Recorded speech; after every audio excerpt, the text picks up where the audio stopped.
The WAGO I/O system field impresses by its flexible access on machine and plant data via a control unit, cloud, and on-site for maintenance and quality assurance.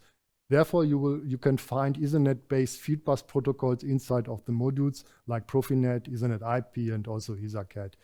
You can find IO-Link master functionality inside and also IO-Link devices as hubs.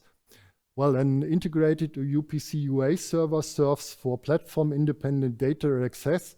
In addition, an MQTT message protocol can be used for standardized data transfer to the cloud. Well, if you are on site, you can use some integrated Bluetooth interface for the data acquisition. And you find the right apps in the Android or iOS app stores.